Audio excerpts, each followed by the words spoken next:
Before the first whisper of sunlight filters through the rainforest canopy, the world below lies in a heavy, ancient quiet. Mist clings to every fern, every root, every stone. The air feels dense, as if holding its breath for what is about to unfold.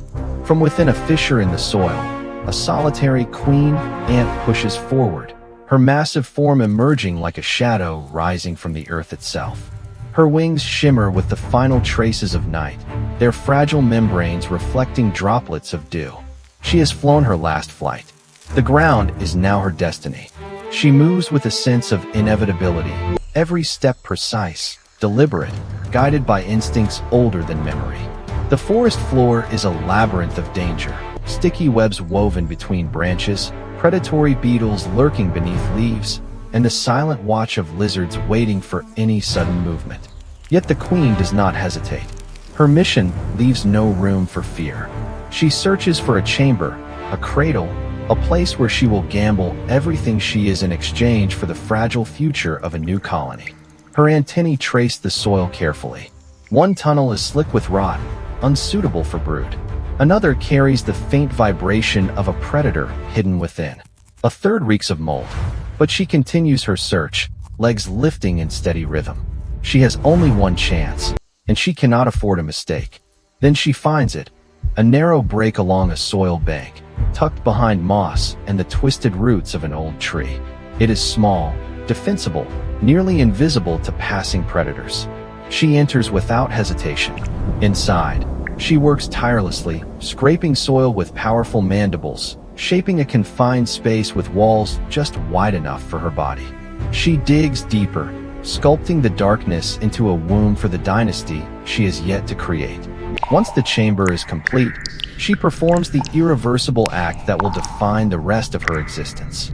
She folds her wings, shimmering faintly in the dark, and bites through their bases. One wing falls, then the other. It is painful but necessary. Wingless now, she is no longer a creature of the sky. She is a mother bound to the earth, a foundress, a sovereign sealed in soil. In the silence of her new throne, she lays her first eggs, tiny, glistening pearls of life. She gathers them beneath her and begins her vigil.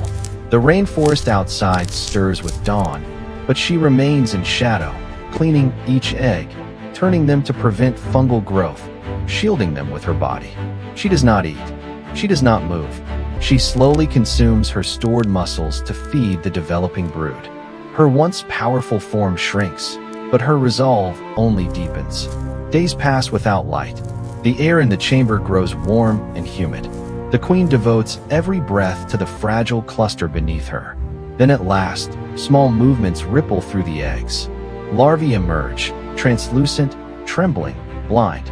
They writhe helplessly, and the queen immediately begins feeding them with nutrient-rich secretions. She grooms them constantly, shaping their growth with relentless care. The larvae grow quickly, swelling with the nourishment carved from the queen's own vital reserves. When they begin to spin their silk casings, she assists by arranging them into a tight cluster within the chamber. She rotates each pupa patiently, ensuring airflow and preventing mold. Her body weakens, but she persists. Her duty is absolute. Time loses meaning in the darkness. The queen senses the tiniest changes, the shifting humidity, the slight tremors of distant footsteps from creatures passing above, the faint movements inside the pupae. Then the moment arrives. A casing cracks. A pale leg twitches. The first worker emerges, soft, colorless, vulnerable. The queen helps tear the remaining husk away, revealing an insect that will soon become armor-plated and fierce. More workers emerge in slow succession. They cling to the chamber walls, their exoskeletons gradually darkening and hardening. As soon as they regain strength, they begin tending to the pupae still developing behind them. A new rhythm spreads through the chamber. Movement, care, purpose. One worker exits the chamber for the first time, stepping into a universe of towering roots and giant fallen leaves. The world feels impossibly large, but she navigates with confidence, tasting the air for food, threats, and opportunities. She discovers a small insect hiding beneath bark. She moves with explosive precision, her mandibles clamping down hard. A sting follows, clean, lethal. She drags the prey home, leaving behind the first foraging trail that will eventually become the colony's lifeline. Inside the chamber, prey is processed and shared. The queen receives her first real nourishment since founding the nest. Energy trickles back into her body. The brood grows. The rhythm of the colony begins to settle. Forage, feed, expand, repeat. Above them, the rainforest is a world of constant danger. Phorid flies seeking hosts, spiders ambushing from shadows, vibrations from predators testing the soil. But the workers persist, driven by the singular instinct to defend, feed, and expand their growing empire. The newly formed trail stretches across the forest floor like a fragile thread connecting the nest to the vast unknown. The worker who first carved it now moves with growing confidence, navigating ridges of soil and the obstructing roots that twist like muscular ropes beneath the canopy. Each grain of earth she touches becomes mapped in her chemical memory. Behind her, more workers emerge, their legs now hardened, their bodies ready to take on the burdens of a growing colony. They reinforce her trail, strengthen its scent, and widen the path through repeated travel. As the workers venture farther, they begin identifying multiple foraging routes. Some lead toward fallen fruit, others toward patches of fungal growth, and still others toward territories controlled by rival ants. Every direction carries risk. The workers must interpret scents and vibrations instantly, distinguishing natural disturbances from the footsteps of predators. Above them, birds swoop through the dim light, scanning for any small movement among the leaves. Yet the workers persist, moving in organized lines, returning home with prey or droplets of sweet nectar that will nourish the colony. Inside the nest, the queen's strength begins to return. The nourishment carried by the workers allows her to resume laying eggs at a steady rhythm. Her abdomen swells slightly, the chambers of her body once again active with developing life. She grooms herself with slow, deliberate movements, regaining energy that seemed impossible to recover during her solitary founding period. But her attention remains fixed on the brood. She inspects the larvae, ensuring each one receives the correct balance of nutrients. Her antennae drift constantly, reading the signals of her workers, their efficiency, their stress, their triumphs and failures in the outside world. The workers expand the nest further, excavating narrow tunnels and shaping new chambers. Loose soil is carried far from the brood, deposited in piles that gradually alter the contours of the forest floor. Ventilation shafts are opened to regulate airflow. Debris is sorted and removed. The colony becomes a breathing organism, pulsating with movement and purpose. The workers closest to the queen assume nurse duties, feeding the larvae mouth to mouth, ensuring their bodies remain free of mold and parasites. Those farther from her take on the more dangerous roles, hunting, patrolling, defending, and mapping the territory. But danger stalks every corner of their expanding world. A parasitic phorid fly descends upon a worker who is exploring a moist patch of leaf litter. The fly hovers, aiming to inject an egg into the worker's neck. Sensing the threat, the worker convulses violently, shaking her body to disrupt the fly's aim. She darts beneath a curled leaf, narrowly avoiding the deadly injection. The fly retreats, circling overhead in search of a weaker target. The worker pauses only briefly before returning to her task, knowing that hesitation is as dangerous as the predator itself. Elsewhere, a scouting worker enters the territory of a rival ant species. The air smells sharply of foreign pheromones. She circles cautiously, her antennae tracing invisible trails left by enemy foragers. She finds small bones arranged near their entrance, remnants of captured prey, and possibly of defeated intruders. She retreats quietly, marking the boundaries in her memory. When she returns to the nest, she releases alarms that ripple through the tunnels. Instantly, defenders gather, mandibles sharp, bodies tense. The colony responds not with panic, but with coordinated readiness, understanding that knowledge of the enemy is the first step in survival. At night, rain sweeps across the forest. Water pools and depressions, forming sudden traps for unwary insects. One worker becomes stranded near a rising puddle. The soil around her collapses, forming a soft edge that threatens to swallow her. She tests the ground with her legs, seeking firm purchase. She grips a root fragment and climbs upward, her legs sinking with each attempt. At last, she pulls herself free, drenched but determined. She returns home bearing the scent of waterlogged earth, signaling that the foraging routes must be adjusted until the ground stabilizes. The colony adapts instantly. Workers reroute trails, reinforce weakened tunnels, and clear debris brought by the rain. Their movements are swift and synchronized, as if guided by a collective instinct. Back inside, a new wave of brood prepares to pupate. Larvae swell with stored nourishment. Workers position them carefully in chamber pockets where humidity and temperature remain steady. The queen inspects them, brushing each with delicate strokes of her antennae. The chamber vibrates with life. Twitching larvae, bustling nurses, soft scraping sounds from expanding tunnels. The nest has become a thriving fortress beneath the forest floor. However, deep within the trails, one worker begins to show subtle signs of age. Her once powerful gait loses its sharpness. Her antennae move more slowly, interpreting signals with a faint delay. She continues her tasks, clearing soil, exploring edges of territory, transporting food, but fatigue settles into her joints. Still, she refuses to slow down. Her identity is tied to motion, to contribution, to purpose. And until her body fails, she will serve the colony with unwavering devotion. One evening, as the sun sinks behind the dense canopy, she senses movement in a hollow log. A small prey insect lies hidden within. She approaches with practiced precision, but her aging reflexes falter. The prey escapes her grasp for a moment before she lunges again, catching it with her mandibles at last. She drags it home slowly, each step a testament to her remaining strength. No worker celebrates her, no ritual marks her efforts, but her contribution ripples through the colony nonetheless. Food is shared, energy is replenished, life continues. Above the nest, the forest shifts into night. Shadows stretch long and cool across the soil. Predators emerge, drawn by faint vibrations. Rival colonies move silently.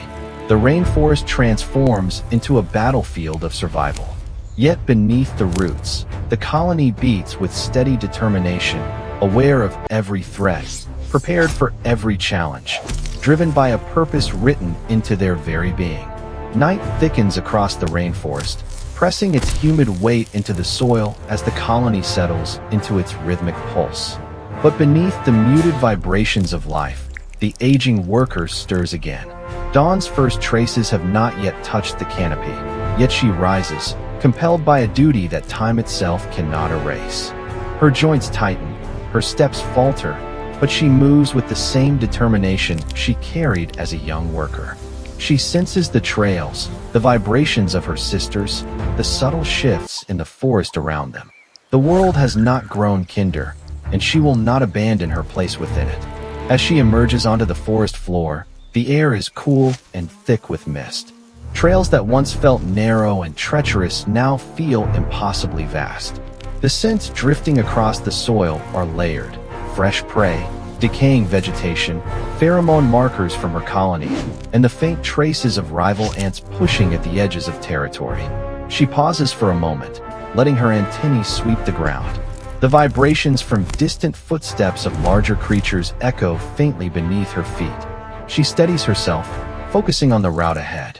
Her objective is simple: continue patrolling the outer boundaries, reinforcing familiar paths, watching for dangers that younger workers might overlook. She climbs over roots, their slick surfaces demanding careful balance. She pauses at the ridge of a fallen leaf, tasting the air for signs of predators.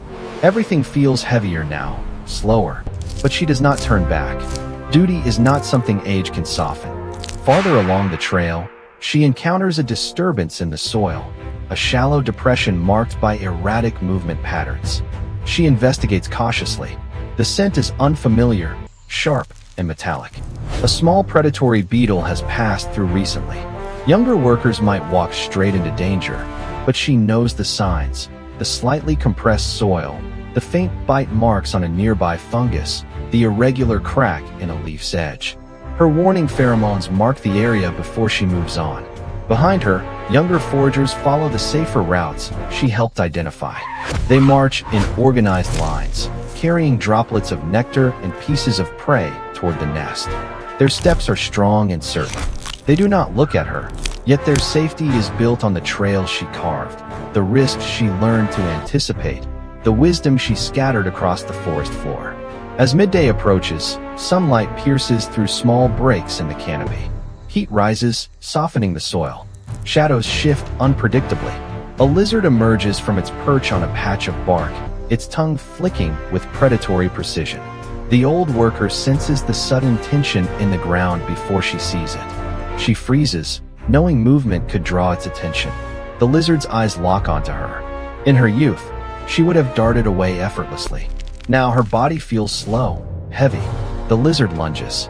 She pivots sharply, but not sharply enough. The creature's strike grazes her abdomen, sending her rolling across the soil. Pain radiates through her small frame. She struggles to rise, anchoring her legs into the soft earth. The lizard prepares for another strike, its shadow growing larger as it looms overhead. But a group of defenders arrives, young, swift, fierce. They clamp onto the lizard's toes, antennae flaring with alarm signals. The predator recoils, shaking violently, attempting to dislodge them. The defenders hold fast. The old worker seizes the opportunity, dragging herself behind a thick root. The lizard finally breaks free and flees into the undergrowth, unwilling to face the sudden storm of mandibles. The defenders return to the old worker. They touch her antennae gently, reading her distress signals. For a moment, she feels the warmth of recognition, an inborn connection that transcends age and weakness. But she knows she is no longer fit for the hardest tasks. She signals them to continue their patrol, refusing to be a burden. They obey, disappearing into the patterns of shadows and light. Alone once more, she makes her way toward the quieter fringes of the territory. The soil grows cooler. Moss spreads thick across twisting roots. Her legs tremble. Each step requires more strength than the last. She pauses beneath the arching roots of an ancient tree, the same region she had once marked as safe many seasons ago. Her breathing slows. Her antennae drift downward. Vibrations from the colony grow faint. The forest hums gently around her, a lullaby of distant wings and rustling leaves. Her vision darkens. She collapses softly into the cradle of cool earth. The rainforest does not mourn. It receives. Scavenger beetles approach with cautious steps, sensing the stillness. Mites gather in delicate swarms.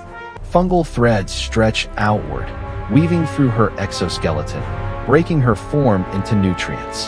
Her body becomes part of the soil she walked on, the roots she climbed, the tunnels she defended. And her colony, her life's purpose, continues. Deep in the nest, new workers emerge from their pupal casings, soft and pale. Nurses feed larvae with steady patience. Foragers return from trails rich with opportunity. Defenders rotate positions, ready to repel invaders.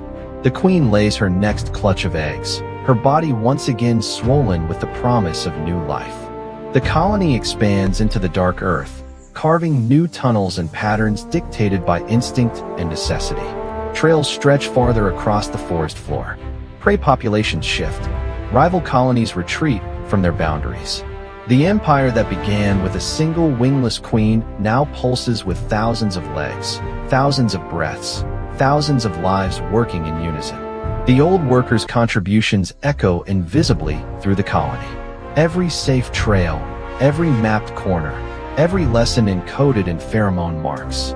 Her legacy lives inside every step her sisters take. Though her body has vanished into the soil, her impact endures in the thriving pulse of the colony she helped build. Above them, the rainforest continues its eternal cycle of birth, struggle, and renewal. But beneath the surface, the colony thrives, strengthened by generations of sacrifice. Its story is written not in sound or color, but in movement, persistence, and the quiet determination of countless unseen workers. Her life, woven into the soil, becomes part of the foundation upon which the dynasty continues to rise, unseen yet eternal.